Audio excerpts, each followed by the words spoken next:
We've looked at forces in equilibrium, and we're going to move that on a little bit now to look at moments in equilibrium. We're going to look at the conditions for equilibrium, slightly more than we've already done. We're going to look at the effective moments, which hopefully should be a revision, and we're going to use these to solve some problems, some fairly straightforward problems and some slightly trickier ones. So just to get us started, have a think about these two objects. We've said that for an object to be in equilibrium, the resultant force must be zero. So look at this one, the resultant force is zero, and you look at this one, the resultant force is zero as well. So you might think these two things are in equilibrium. I'm sure you'll be able to work out that whereas this one is in equilibrium, this one isn't, because if we apply those two forces, it's going to start to rotate and actually accelerate in its rotation. So that gives us the idea that there are two conditions for an object to be in equilibrium. One, as we've already said before, is there's no resultant force, but the other one is there is no resultant moment, no turning effect. These two forces don't act through the same line, therefore they do have a turning effect. So, if we're going to look at moments in equilibrium, what we need to be able to say is that if you take moments around any point, then the clockwise and anti-clockwise moments must have equal magnitudes. You will have done a little bit of this in GCSE physics. What we mean is we can pick any point along this ruler, so I've labelled A and B on here, we're going to use in a bit, but you could take any other point. If you try and work out the effect of each of these forces to turn it around that point, the total effect of all the points, all the forces trying to make it go this way clockwise, and the total effect of the forces trying to make it go this way anti-clockwise, those two must add up to zero. So that's a bit hard to understand without an example, so let's have a look at this example. We've got a 5 Newton force, it's 0.3 metres from the end. The weight of the ruler is 2 newtons, so I've got another force here at 0.5 metres from the end because it's a 2 Newton force, it's a ruler, so it's in the middle. And we've got this force FB where we're hanging it from at this end, and this force FA we're hanging it from at this end. So we need to choose a point to take moments about, and it doesn't make sense really to take this point, for example, or this point, because we're going to have FA and FB involved. The clever thing we can do is we can take moments around one end, because if we take moments around this end, this force has no turning effect. This force is zero distance from the pivot, so it's not trying to make it go clockwise or anti-clockwise. So what we do is we take moments around A, make sure you're clear, make sure you label this so you know where you're working from, because sometimes there's quite a lot of work to do and you forget what you're doing halfway through. So we look for all the ones that are trying to make it go clockwise. So look at this one, that's trying to make it turn clockwise. So the moment of the force, the turning effect of the force, is the force times its distance from the pivot. So 5 times 0.3. Look at this one, this is half a metre from the pivot, so this is 2 times 0.5. Those are the two clockwise ones. That's got to equal the anti-clockwise moment. The anti-clockwise moment is FB, and that's a metre away from the pivot. So I've got FB times 1. Good maths there, 1.5 and 1 is 2.5. So FB is 2.5 newtons. To work out the force A, this is the hard way to do it. We can do exactly the same thing around B. So if I look at B, we have to be a bit careful now, because this is the clockwise one, this is the one that's trying to make it turn this way around B. So FA times 1, with these two, which are clockwise around A, are anti-clockwise around B, because they're trying to make it go this way around B. So that's 2 times 0.5, and also be careful here, that's 5, but it's 0.7 metres from this end, so it's 5 times 0.7. If you do that, then you end up with 1 plus 3.5 is 4.5. So FB is 2.5 newtons, FA is 4.5 newtons. You have got a little check there that you could have used to make it easier in the first place, that FA plus FB is 7 newtons. Why is it 7 newtons? Well, because there must be 7 newtons up, because there's 7 newtons down. Okay, so as well as the moments being in equilibrium, there's zero resultant force as well. Okay, here's two for you to solve. Have a look at those if you want to pause the video here before I go through the answers. Okay, so here's the first one, same sort of example. Take moments around A, we know that the clockwise is equal to the anti-clockwise. So the clockwise ones, in this case, 6 times 0.25, 4 times 0.5, and 1 times FB. So FB is 1.5 plus 2, 3.5 newtons. Do the same around B. I think anti-clockwise equals clockwise here, which doesn't matter obviously which way around to do it. So 6 times 0.75, just being careful to remember where we're taking it from. That's why it's important we write B here to keep reminding us. We do the distances from the other end now. Okay, so I've got 6 times 0.75, 4 times 0.5, that's 4.5 plus 2, 6.5. Do your check, 3.5 plus 6.5 is 10, 6 plus 4 is 10, so it is in equilibrium. There's a second one, a little bit trickier again, just because we've got to be careful about what's making it go clockwise and what's making it go anti-clockwise. So here's my turning point A, my pivot A that I'm taking moments around.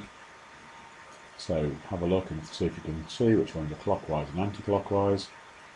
Okay, well hopefully you can see that the 4 is trying to make it go clockwise, but the 8 and F3 are both trying to make it go anti-clockwise. Okay, that's at the middle of the ruler, 0.5 from the end. This is 0.3 meters, so that leaves you 0.2 here. The 8 is 0.05 meters away, and FB is 0.7 meters away. Okay, if you do all that, you end up with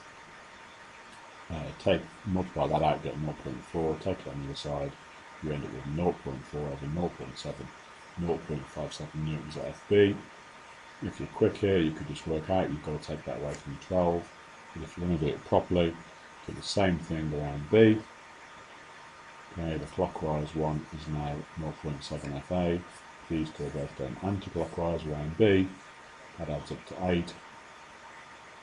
Okay, so that gives you 8 over 0.7, 11.43. Again, do the check. 0.7 plus 11.43 newtons, it should say there, is 12. So, that's moments which are perpendicular to the pivot. Moments with forces which are not perpendicular to the pivot, a little bit trickier to work out. Okay, hopefully if you've understood resolving forces properly, you'll see that this force here isn't totally trying to turn it around the pivot. Some of this force is trying to push it in towards the pivot. So there's two ways that we can work out the force here. One is to just take the component of that force which is pulling in this direction. That's the bit that's actually trying to make the thing turn.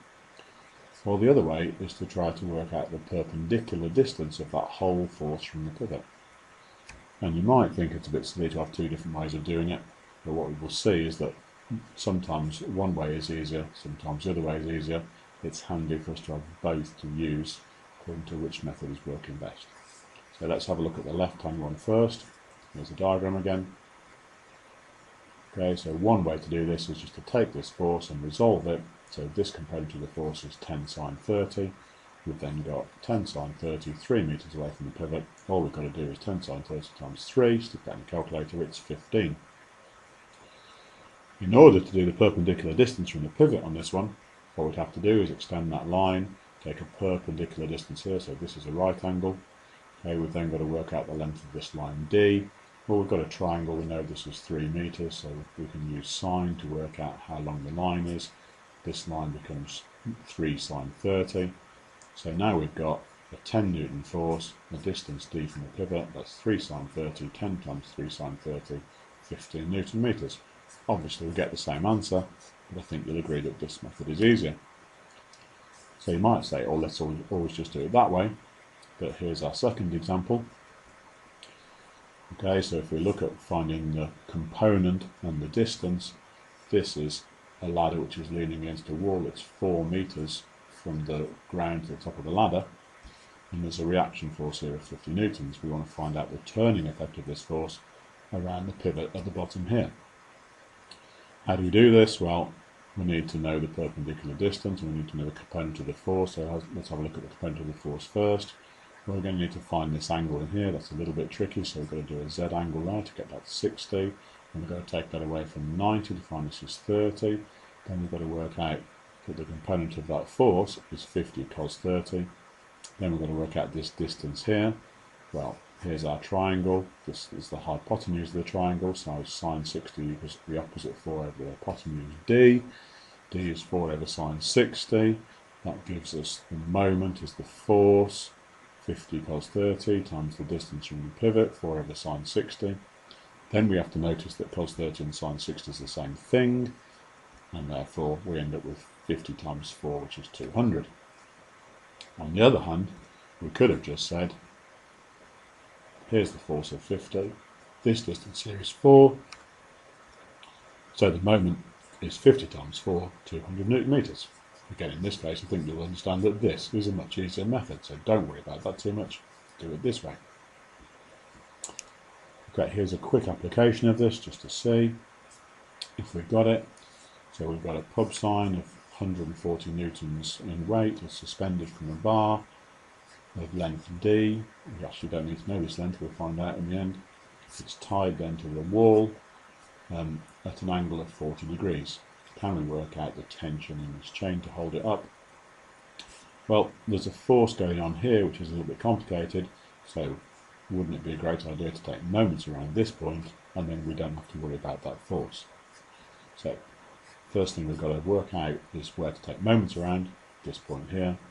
Then we've got to look for the clockwise moment, which is 140. This distance is d over 2. So we've got 140 times d over 2.